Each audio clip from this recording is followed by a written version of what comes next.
Hey, and welcome in OWS fam. So glad you are with us. We are back in the DFS lab here on this Friday around lunchtime, probably when you'll be watching this just after noon. So glad that you're with us. As always, this show is presented by One Week Season, and you can head to oneweekseason.com, check out what they got going on over there. Certainly some kind of end of season promotions and deals that you can get. But again, we build a lineup on DraftKings and use it as a way to talk through, in this case, the upcoming Week 14. I'm your host, Cheeseman, and I am joined now by Papy. Papy, how's it going? How was last week for you? Obviously we had the Thanksgiving holiday, and we got that in the rearview mirror now, and now it's eyes forward towards Week 14. Yeah, no, a winning week for me last week in DFS, and you take wins. But man, was it a frustrating week because I thought it was going to be bigger than it was. I had a team in the top 15 in the power sweep late into the games, and it was interesting because on my main team I played Bucky Irving, who was chalk. And so, of course, I'm rooting for him on my main team that I bet most on. But as things are progressing, it was like I had my other teams where I didn't have him. One of them being in the top 15 in the power sweep, and all of them really doing well. And so sort of one of those DFS days where what you're rooting for changes. And, as Bucky is sort of not having a good game, and we're into the fourth quarter at this point, I'm like, all right, I'm not rooting for Bucky anymore. And then he just gets like 30 fantasy points on 2 drives. And that makes my main team start winning, but knocks all my other teams that don't have him down, a bunch. And so I'm sitting here. And the best part is I'm watching these games with my kids, and my wife has essentially told my kids at these points, like, it's not as simple with daddy as just saying he's rooting for this team. You gotta just cheer when he cheers. Yes. Don't just, I can't tell you what, because my kids will say, do you want the red team or the black team? I'm like, well, ask me in the totally fourth can relate to that.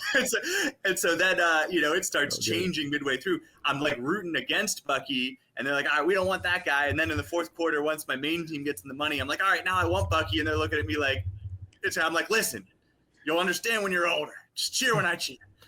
So, yeah. That is so good. I completely relate to that. Yeah, just my kids asking me like, who do you want to win here? And I'm like, well, I want certain players to do well, but I don't really have a rooting interest in terms of the team, and it's hard for them to wrap their minds around that at this age. But what was your team in the power sweep? Like, who was your quarterback in that team? So obviously, that's disappointing because that's such a weird situation to be in, because you want Bucky to do well, but then at the same time, you're like, well, if I win the power sweep, then I'll take that. It's such a DFS a DFS world there. Let me see if I can actually, because I don't really remember. I mixed so many teams sometime over the year, and it ended up being a team that moneyed but didn't do anything special. But top 15, isn't that $100K to first in the power sweep? Yeah. And dang.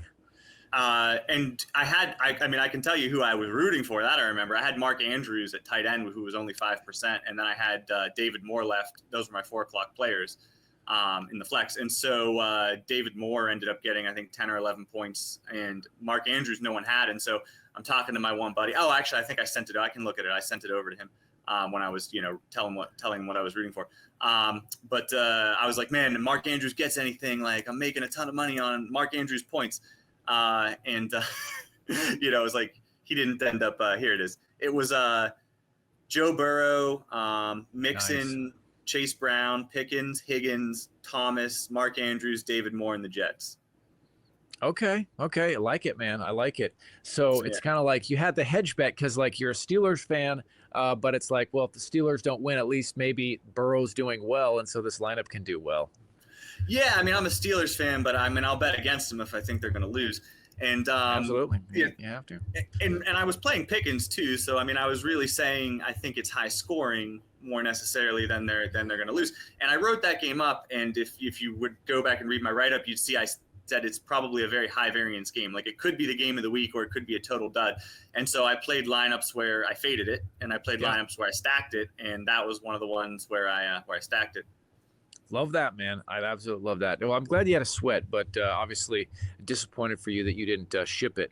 Well, winning week, you take them. It's hard to win in DFS. Yes, it is, dude. It is for sure. Cool, man. Well, let's jump into ownership here and start to look at week 14. I've got the Roto Grinders ownership pulled up today. And we're looking at quarterbacks. But at the moment, do you want to go to like a certain position? Do you want to start at quarterback with a quick glance here at ownership? Yeah, we can start at quarterback. So, seeing the Will Levis, love now, and if you followed my podcast throughout the year, you would know how much I've loved him all the way back since best ball. I was drafting him in February in big board drafts. I guess everyone likes him now too, or maybe it's just his price and the matchup. I mean, it could be those things, but he's looked better recently, and I think that he's definitely makes sense as a play. I was a little surprised to see that he's going to be projected as the chalkiest QB. I kind of thought that was going to be Kyler Murray, but maybe not. So that's sort of interesting. But I think everything else there makes sense. I will say, Jameis Winston being under-owned probably for his upside there. And I actually am on the Steelers again. If you read my write-up this week, you'll see I think the Steelers are gonna win that game by 2 scores. But that doesn't mean Jameis Winston won't have a good fantasy game. Right. I mean, you're kind of you know the Steelers so well. I mean, is Jameis is this a Jameis game where he just like throws 4 interceptions and can't get into the end zone because of that? Or is this a game where the Steelers win, but he's still able to put up a pretty solid fantasy score, kind of like we saw against Denver, a week ago? Yeah, I feel like I'm almost like a Steelers beat reporter at this point, man. But yeah. I mean, you live in Pittsburgh. You've got your pulse on the kind of that, that team, or your finger on the pulse, I should say. For sure, I'm much more in tune to the Steelers than any other team, and so I think that they're gonna win by 2 scores this week, and I think that the TJ Watt might gnaw Jameis Winston's leg off if he drops back 40 times. They didn't have to have him drop back 40 times in the first matchup. Weather conditions were bad, and they were able to, because of game flow, stay in control. But even if you look at the Browns and Steelers history, Browns are 3-0 in their last 3 home games, 0-3 in their last 3 road games in Pittsburgh. And that pattern goes back even further than that. The Browns get up for their game at home against the Steelers. They just do. It's their Super Bowl. They hate the Steelers. They don't like that the Steelers don't see them as their rival anymore. They've moved on to the Ravens. And so they really come and they play hard that game. The whole stadium gets up for it. But in Pittsburgh, they tend to get whacked. And I think that they're going to get whacked. Now, just because I think they're going to lose by 2 scores doesn't mean Jameis Winston won't have a good fantasy game. He is the most high variance quarterback that ever existed. And in fact, I will probably have one lineup this week where I play the Steelers defense and Jameis Winston, because he could throw for 400 yards and 2 pick sixes. He just did that. I mean, look at if you would have played him last week and played the Broncos defense. So he's just that guy. And so I don't even think it's wrong to play him against the Steelers defense this week. I will probably do a little bit of that, but I'm going to favor in my builds the Steelers defense overall, because I think that they have, defensive TD and 5 sack potential. Absolutely. Yeah, man. Cool. All right. Let's take a quick look here at the running back position, and then receiver real quick as well. But I mean, as far as running back ownership, does anything surprise you or stand out to you when we look at this list? Yeah. The one thing that does a little bit is that Saquon Barkley isn't chalk. And I know he's 9K, and I'm almost kind of glad they did that so that he's not just crazily chalk. But, I mean, Saquon Barkley against the Panthers, that feels almost unfair. It almost feels so good of a spot that, it's going to fail. I don't know why. Sometimes it's just like, oh, the spot is too perfect. Okay, get me your 8 points this time, Saquon. You've played too much DFS, because that's really what I think in my head is. I'm just like, if I can't see a way that this play fails, then somehow it's going to. I don't see how Saquon Barkley doesn't get 30 points. I mean, all the Eagles do is run. The Panthers can't stop the run. Everybody runs against the Panthers. He's an incredible player. How doesn't he get 30 plus points? But I just know there will be some path I'm not thinking of. Well, I'll tell you how, and I think Saquon's a great play, but I'll tell you how is that, he just doesn't break a long one. I think every big game Saquon's had, he's had at least one where he broke a long touchdown, like a 50-plus yarder or even 25-yarder. And so if it's kind of one of those games where, and it would be interesting to look at something like, the Panthers, how many explosive runs have they given up on the season? But, they gave up a 43-yard run to Bucky Irving. I mean, I think it's a great spot, and I agree with you. I will be playing lots of Saquon myself.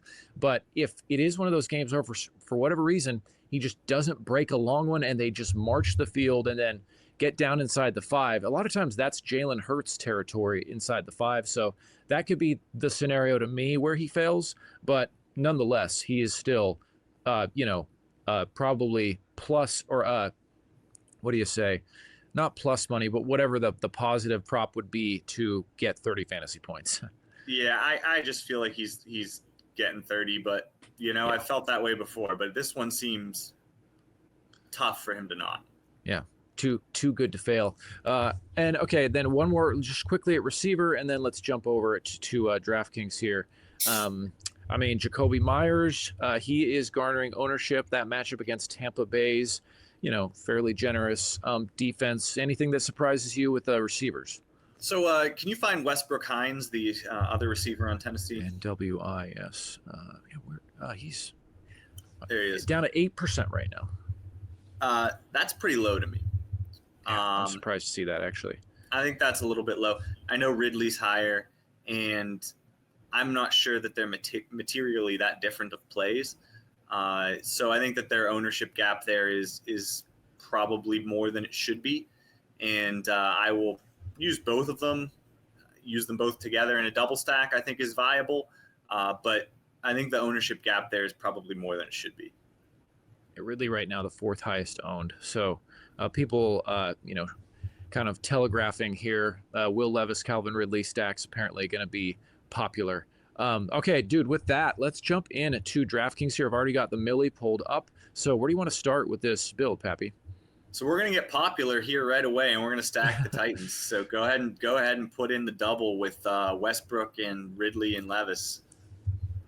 Nice cheap stack, man. Open up some salary. We need it this week. We know we need it. Now here's, is this going to be somewhat popular? Sure, but Westbrook's going to be under 10%. And people probably won't have it as a double like this. And I mean, I just think the Jaguars stink. I mean, their defense is just terrible. The real issue here with this is like, will they fight back enough to make it be where their passing game can hit their ceiling? But I kind of think that they might just keep going anyway, even if the Jaguars don't really put up that much of a fight. I just think Tennessee kind of wants to get right. They want to show that they can have a good passing offense going into next year. I think they're going to try to light the Jaguars up, and I don't see the Jaguars being able to stop them. Yeah, absolutely, man. I agree with you. I think it's a great spot. It's at home for Tennessee. That's also a bonus, a positive to me. So, and again, I think you're right. I think that people will maybe say, oh, Will Levis, can he get there with a double stack? Maybe not. So I think this will give you at least a little bit of uniqueness, despite the fact that it's a popular Will Levis and Calvin Ridley at least are popular, projected to be. We're also not going to bring it back with a Jaguar, and a lot of people don't want to do that. So usually if you do that, it makes it a little more, but sometimes one team just kills the other one, and a bring back isn't necessary. So that's basically what we're saying is gonna happen here. Like it. All right, at running back, we already talked about him, but let's go ahead and put in Saquon. I mean, all right, if he fails, he fails. Saquon at home against Carolina. Like, if I don't play him and he scores 50 points, I'm just going to be like, I don't deserve to play DFS. So I'm putting him in there. And if he does end up coming in at like more moderate ownership, then all the better. Yep, absolutely, man. Just kind of go heavy on a great play and hope that this time it hits. So I guess we can go ahead and get the play out of the way of putting in Garendo. Just get him in there. Just bite the bullet. Yeah, I mean, it's hard to argue with the spot in this, still fairly competent offense for San Francisco. I mean, they've had a tough year with injuries, dude, but still, it's hard to ignore that spot. It just feels like Jordan Mason 2.0. He's coming in at 5.4K. If he would have played the last 6 or 7 weeks, he'd probably be 7K, maybe even more. He's at home. Well, we know that the running scheme and the blocking matters more for a running back's performance, generally speaking, than the actual player. There's just, and he's a rookie, and he's a physical beast. I mean, he runs like a 4.3, and I think he's 6'2". Yeah. He's a big guy. So, it's just sometimes you got to just do the obvious thing, and we're gonna play him here. Yeah, and I remember reading some stuff a few years back about how important like the 40 time is for these like running backs who are cheap coming in. Like if a running back has that breakaway speed, their likelihood of even just one big run, even if it's not a touchdown, like just that one play being enough to kind of push them over the edge of a really score that you certainly are happy with, and then just one more and a touchdown, and they're really into a score you had to have. So that breakaway speed is an important metric in the success of these like cheap running backs. Mm-hmm. Yeah, absolutely. All right, so now we're gonna do a little mini correlation here, and we're gonna play Jacoby Myers.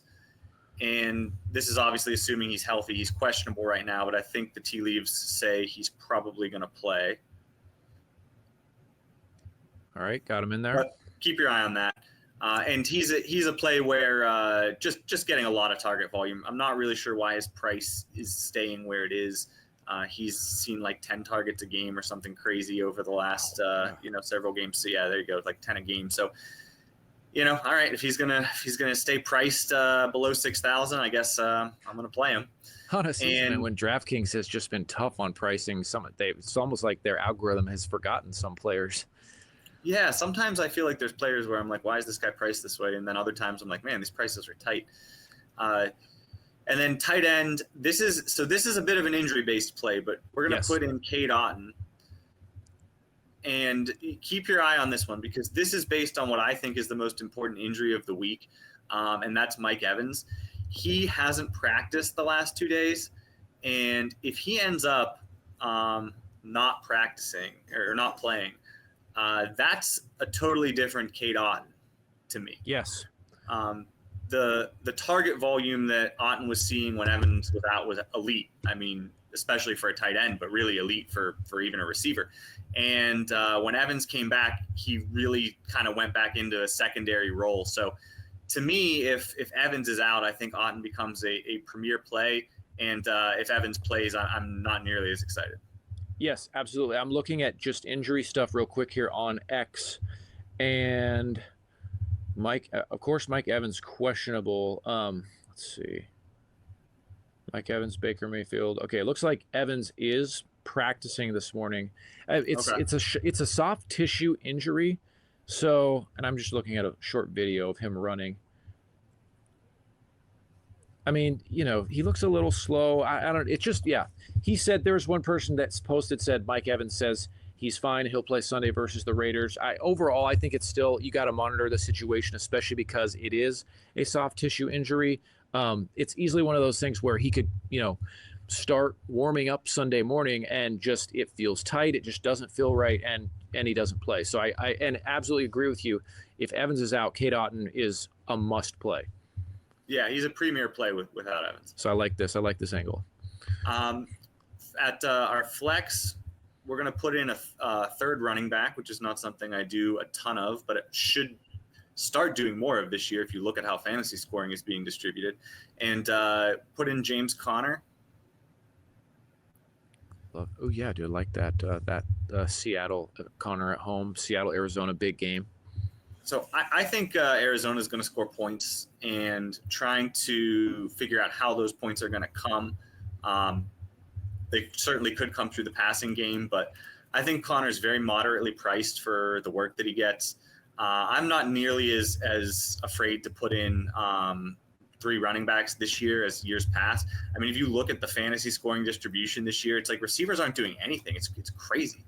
I mean, Jamar Chase is the only guy scoring like the running backs are, and really Jamar Chase just blew up on the Ravens twice. I mean, if you take out those Ravens games, it's like he's not going that crazy either. So yeah, it's nuts, man. The way you're to like a running league. So I'm not nearly as afraid to put in three running backs as I would have been in the past. Yep, totally with you there. So that leaves us, 3,500. Wow, way more than we usually have for a defense. You can guess who's going in there. Let's put in the Steelers defense.